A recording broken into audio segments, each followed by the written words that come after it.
At naaya na naman nga ako ng mga pinsan ko sa trip nila. Ang trip nila ngayon ay ang umakyat ng bundok kahit maulan. Dito pala kami dumaan sa harap ng Grotto Vista Resort kung saan marami kaming memories dyan magbabarkada. At pinaliko kami ng Waze dito sa Barangay Maharlika. Kolong-kolong pala ni Rekrek ang ginamit namin dahil walang sumama na nakamotor. At nakarating na nga kami sa malubak at mahirap na daan. Dito nasubok talaga ni Rekrek ang kolong-kolong niya kung gaano kalakas hamatak ang makina. Sa sobrang hirap ng daanan nito ang sumunod na eksena. Baba na kaya kami? Baba na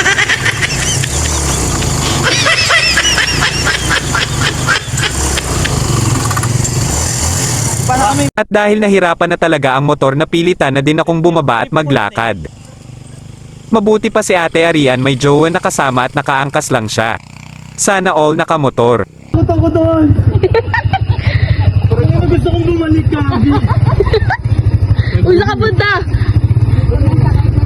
Sa mga oras na to napatigil kami dahil para na kaming naliligaw sa lugar pa na sobrang dilim at wala talagang kailaw-ilaw. Habang papalayo kami ng papalayo mas lalong humihirap ang daan. Wala akong choice kung hindi maglakad na lang. Habang si Ate Kat buhay prinsesa na nakaupo lang.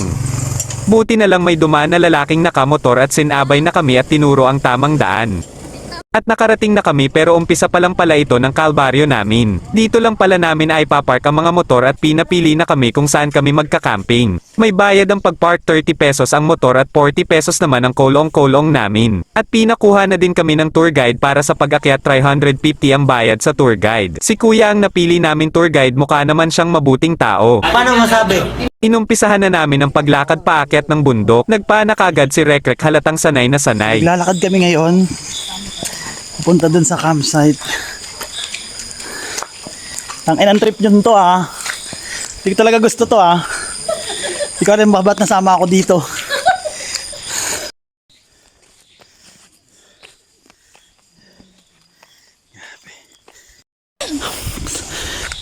Ano tayo kaya pa? Trip mo yan ah. Gusto ka gago. Ayaw nyo pa? Laking tulong ng bangkita sa akin. Laking tulong ng bangkito. Napaupo ako eh. Vlog ah.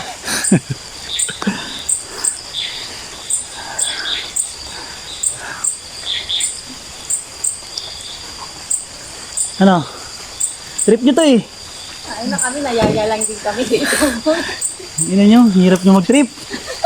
Dapat nag-gin juice na lang tayo eh. Lasing na sana tayo.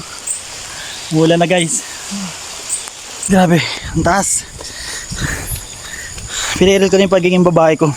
Bangkito na lang bit-bit ko. Yan ang advantage ng pagiging maaaway yung mga kasamang laki. Grabe yung mabato guys oh. Sobrang mabato. Napakadilim. Wala ka na. Walkie-talkie, no? Ay, oo, radyo. Sa radyoan mo. Grabe, kalbo na yung gubat. Eh, grabe yung basa ng pawis ko. Sobra yung trip nyo. Natutulog na sana ako eh. Gusto ka lang mabuhay. Hindi mo mamaya, wala ka na. Tapusan mo na. Ay gago, hindi magandang biro yan. So nandito kami ngayon sa ano? Balagbag ewan. Kuya Domeng, sira. Halos 30 minutes din kaming naglakad papuntang campsite. Habang pataas kami ng pataas sumasabay naman ang lakas ng ulan na nakakadagdag pahirap sa trip namin. Ako.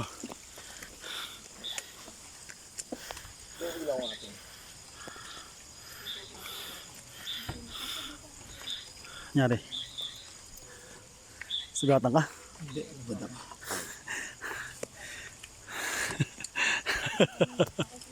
Pahirap yung container. Uy, gagi madulis. Grabe na yung ginig ko guys. Grabe yung pagod. Dulas ako eh.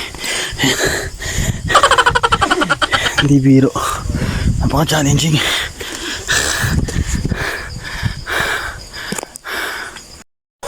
At sa wakas narating na rin namin ang campsite ni Kuya Domeng. Dito kailangan namin mag-log lahat para sa monitoring ng mga nagka-camping. 150 per head ang bayad dito. At dahil fully booked na sila ate, hinanapan na lang kami ng pwesto para makapagtayo ng mga tent. At dahil alauna na ng madaling araw, wala nang sinayang na sandali si Rekrek at nag-set up na ng tent. Dahil first time ko mag-camping, nangungulit lang ako sa kanila. Wala akong silbi, kaya tamang nood lang. Princess! Princess! Princess Fiona. Ang pinakatangi kong gagawin, kakain. So, nagsiset up sila. Wala akong ka-idea dyan. Saan yung isa? Feeling supervisor pa din ako. Kulang na lang utusan ko sila ng utusan habang ako nakaupo lang. Dahil wala akong magawa, kinulit ko na lang si Kuya Tour Guide habang tumutulong siya sa amin. Wala bang wrong turn dito, kuya? Baka may wrong turn eh. Tagal ko maghanap ng ganito. Charot lang, kuya. Sino ba gumamit yan? So, yun, malapit na mabuo yung mga tent. Buhawin yun. 4 na tent yung binuo. Solo talaga ako sa isang tent. So, nakaset up na kami. Tamang gutom na ako eh. Kaya, binuksan ko na itong chichirya. Hindi ko alam kung kanino to. At dahil nag-umpisa na naman bumuhos ang ulan, kaya sa loob na lang kami ng tent tumambay.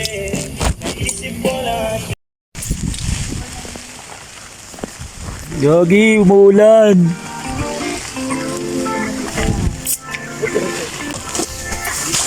Okay lang kayo dyan?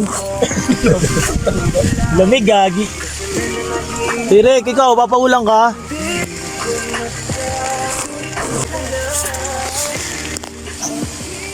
$2,000 years later.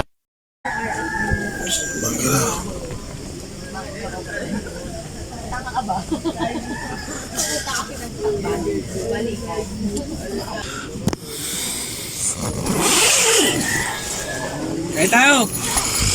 Hey! Sabi-sabi na tayo. Ito na yung... Bayang kape. Nagamit ako dito. Mas magabi na dito, may mainit oh. At paggising ko nga, gising na silang lahat. Alas 10 na ng umaga pero napakakapal pa din ng hamog sa paligid namin. Ang sarap palang gumising sa umaga tapos magandang tanawin sa itaas ng bundok ang makikita mo. Sulit yung pagod na na-experience namin kagabi sa pag-akyat namin dito. Tapos ang sarap din gumising sa umaga nang may nakahanda ng almusal. Maraming salamat guys sa inyo. Ang solid kasama ni paring Rekrek sa camping. Sayang lang talaga hindi ko siya nakatabi sa tent. Guys, almusal na. Bali, mag-aalmusal lang kami dito sa bundok. In-experience lang namin matulog. Matulog sa tent. Buti kasama namin yung tatay namin. Ang purong abala. Hindi ka tulog, Rek? Oo, tangin mo adik. Huwag na ng bundok na siya bro. Sisipunin talaga ako rito. Kasi kapal lang alikabok. Kapal lang kapal lang hamog. Tangin lang yan. Walang cover yung bumbunan ko.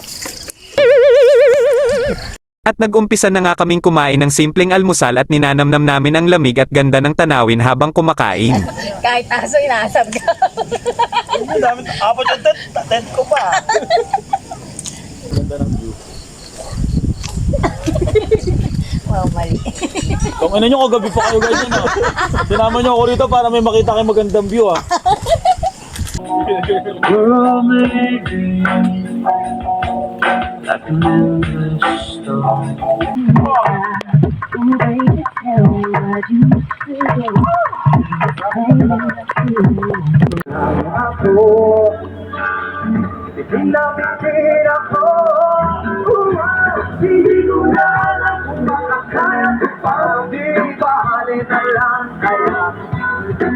At habang ini-enjoy namin ang masarap na simoy ng hangin at ganda ng tanawi, bigla akong may napansin ng mga aso na ganito ang ginagawa.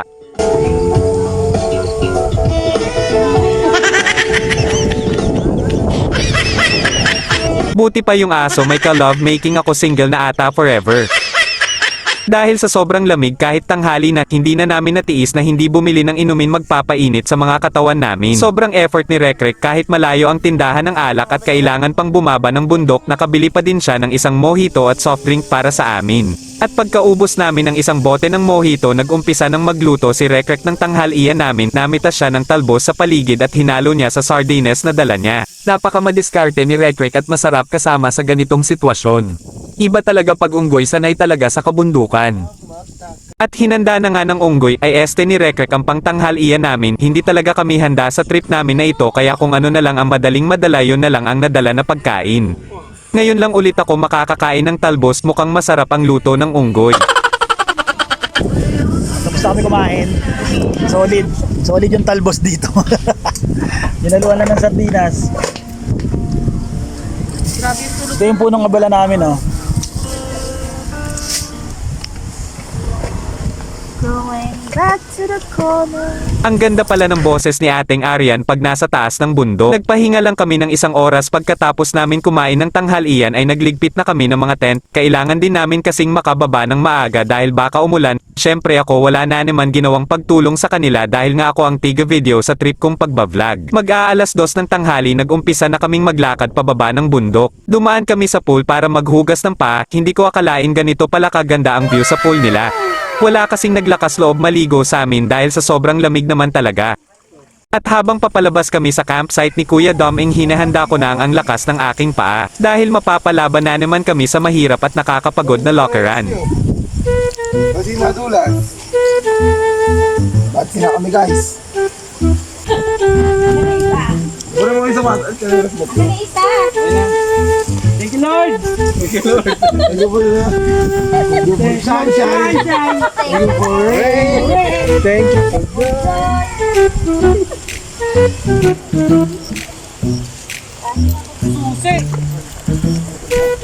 Susi ng motor!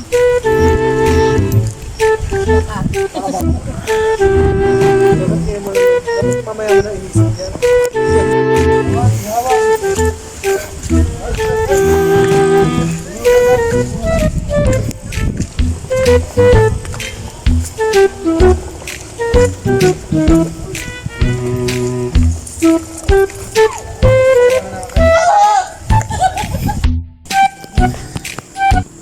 Okay, pababa na kami guys.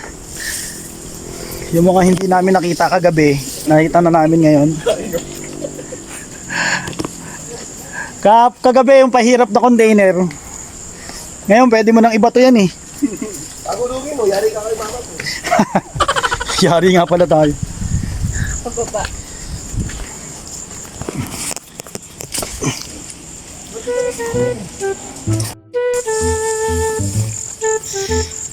So yung ano namin, flight attendant namin nakapaa na. Practice daw yan para sa ano, sa eroplanong sasakyan niya.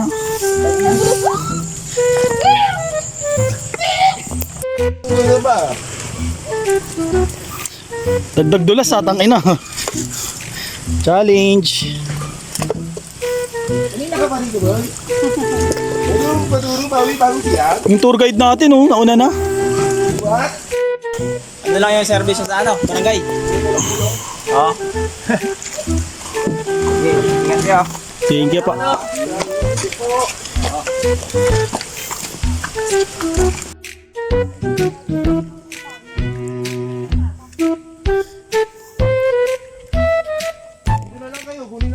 At nagamit ko na naman ang dala kong upuan dahil sa hingal ko sa pagbaba namin sa bundok. Hindi na din ako nakapag-video dahil nanginginig na yung mga tuhod ko at masyadong matarik ang daan pababa. Ilang minuto ring lakaran nakarating na kami sa patag na kung saan anden ang mga motor namin.